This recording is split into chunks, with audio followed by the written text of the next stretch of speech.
Well, hello, my little friends. Welcome back to another episode of Late Night with Uncle Fran.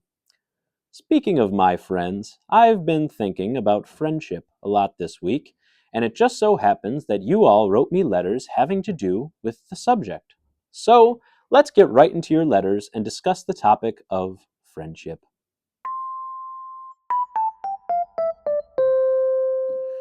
Alrighty. First up this week, we have Stuart, age 40, from France. Wow, very exotic. He writes, Dear Uncle Fran, my best friend and I are having some difficulties right now. We are not currently on speaking terms after he accidentally hit my wife with his car. How can we move past this? Signed, Stuart. Hello, Stuart, you great frog. I don't know how things are done in weirdo land over there, but here in America, male friendships last an eternity. No matter what happens, you either laugh about it, find a way to make it humorous, or you shove it deep down within you until one of you dies. That's called being a man, you weak European. Take my good friend Bert, for example. Has he insulted me? Numerous times, yes. Does it pain me to know that the only woman I've ever truly respected was ripped from my arms by him? Immensely, yes, it does. However, we are still friends to this day, and we will be until we die. That's just how things work over here in America. Maybe you should take some notes on that, sweet little Stewie. Good luck to you, young man, and God bless. Alrighty, next up we have Piper, age 8, from suburban Oklahoma. She writes, Dear Uncle Fran, I am struggling to make friends at my new school. They all make fun of me for being the new girl, and one day at lunch, they dumped gravy on me and called me slurs. How can I exact my revenge? Signed, Piper. Oh, little Piper, I am so sorry that you have to deal with these bullies at your new school. You are right to have your mind set on revenge. That is the correct path to take, especially since the disciplinary system in schools these days is so soft and weak. Here's what I suggest you do. The next time one of these bullies comes up to you and starts calling you whatever names they may be calling you jab them right in the jugular, just like that, so that they are unable to breathe for a couple seconds or so. And then you grab them right in the testicles and you squeeze and twist. And as they are squealing, you say, Who's mama's little bitch boy now? You throw the bully onto the ground and you kick dust in his eye. Do this somewhere public so that it sets the tone, and then you go on about your day. Nobody will bother you. You are free to enjoy your apple juice box and PB&J sandwich in peace. Good luck in the third grade, Piper. I wish you the best of luck. God bless, young girl. Alrighty, and finally, we have a letter from Susan. Oh, I used to know a Susan, actually. She writes, Dear Uncle Fran, my name is Susan, and I am the sister of your old friend Rusty from the Vietnam War, if you can recall. Of course I recall, Susan. I was going through some of my big brother's belongings and found this old photo of you guys on the beaches of Da Nang. Oh, boys and girls, it's a beautiful image. It's from long ago. I'll put it on the screen here for a moment. I thought you would like to see it. I hope you are successful and that you think of my Rusty often. Hit me up if you're ever down for some freaky action. Signed, Susan. My oh my, Rusty. What a name. Boys and girls, Rusty was my best friend during the Vietnam War. He and I were put on every mission together. We were thick as thieves, the two of us. We actually agreed, once we made it out of the war, that we would move down to Florida together, open up a bicycle shop, snag some big booty Latinas, and try Molly. But no, the war had other plans for sweet Rusty. They say when they found him, all that was left was his left thumb and his dog tags. So after that, I had to settle for Bert as my best friend, but I'd be lying if I told you I didn't think of Rusty often and what life could have been. Fly high, my friend. Fly high. Oh, sorry. Anyways, friends, that's going to do it for this week. I guess we'll go and talk to my good friend Bert now.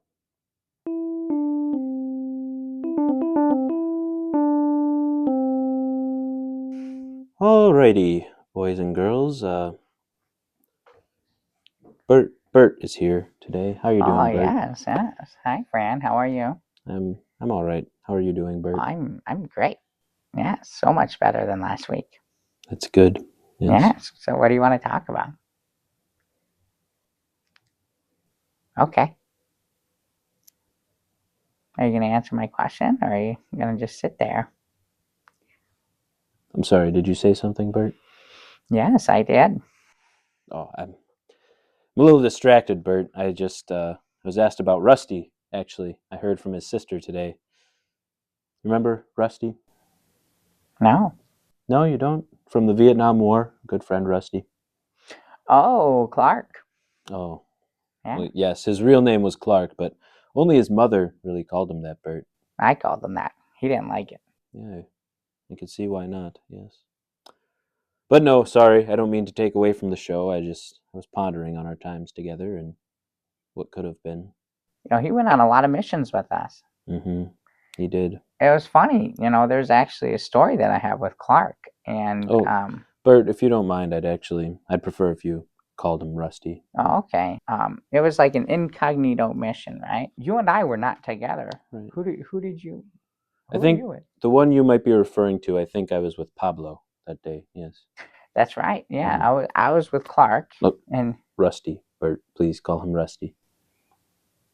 so anyway, so it was one of the missions in the higher points of Vietnam, one of those mountains, because we knew that the Viets had a base up there. Right. Yes. Yeah, so I was assigned with Clark. It was myself, Clark, and then we had like the medical bag. And for some reason, they thought like they entrusted me with both, which the supplies bag was pretty heavy. Right.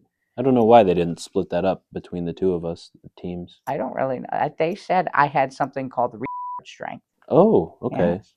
You could say that back then. Yes. Can't say strength now. No. But anyways, I had it. We were trekking the mountains and it got a little snowy. It was a little cold, so we kind of had like those things like the spikes that you put in Oh to the yeah, mountains. of Yeah. course, yes. So we were climbing because we were a little after you guys. You guys were up early. You had like the early morning. You were Right. going up early. We also didn't have all that extra weight. Right. So it was just Clark and I, we had the night shift. And we're trekking. I'm trekking. And Clark's behind me. And we just go one and two and one and two. And all of a sudden, I just feel this tug at me. Oh, And I look, I was like, Clark, are you okay? And he goes, it's Rusty. right, And I yes. was like, Clark, I'm trying to save us here. Okay. So anyway, one and two.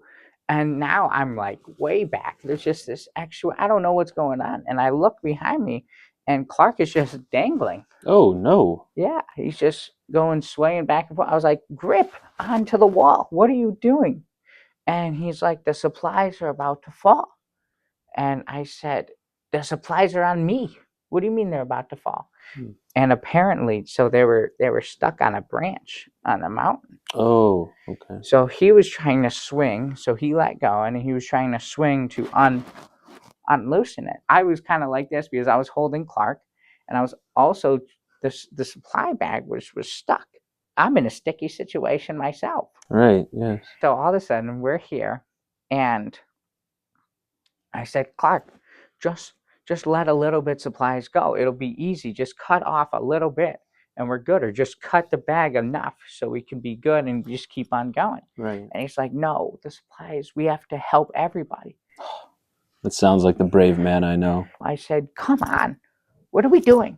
We're almost there. We're probably, I don't know, 50 feet from the top. Hmm.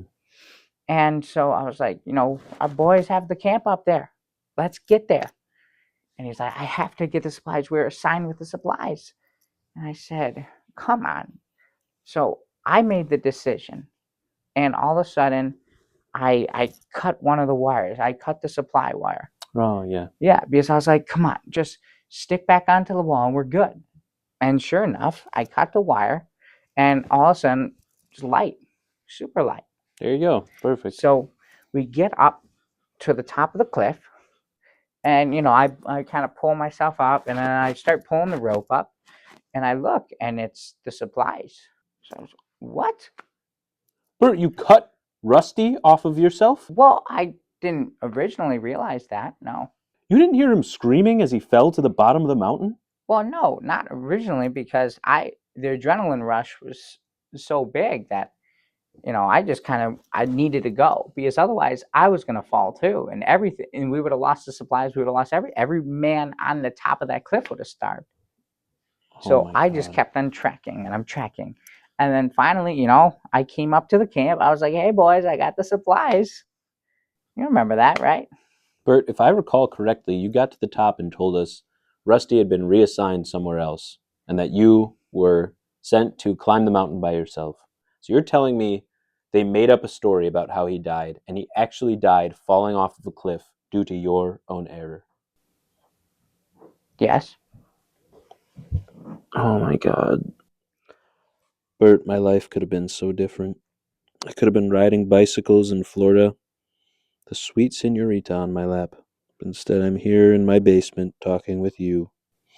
I could be your senorita. Now is not the time for your silly nonsense. No, but in a way, I saved everyone.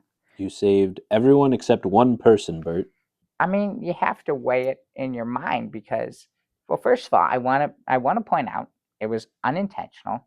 I did not mean to cut Clark loose. Okay, I meant for part of the supplies, not all of it. But I was like, this is a win-win, and I just got lighter, and I was able to scale the mountain. And once we were up on the mountain, I supplied all of the men there, all 25 of them, and now we had height advantage on the Viet village and the mountains, that we slaughtered every single one of them, man, woman, and child. It's true. Is that the mission where I won the Medal of Honor? Okay. Yes, exactly. If that didn't happen, you would have never met Lyndon B. Johnson. I guess, Bert, when you put it that way, it all does kind of make some good sense. Yes. Seems like the only logical route. Right. So, I mean, of course, rest in peace, Clark.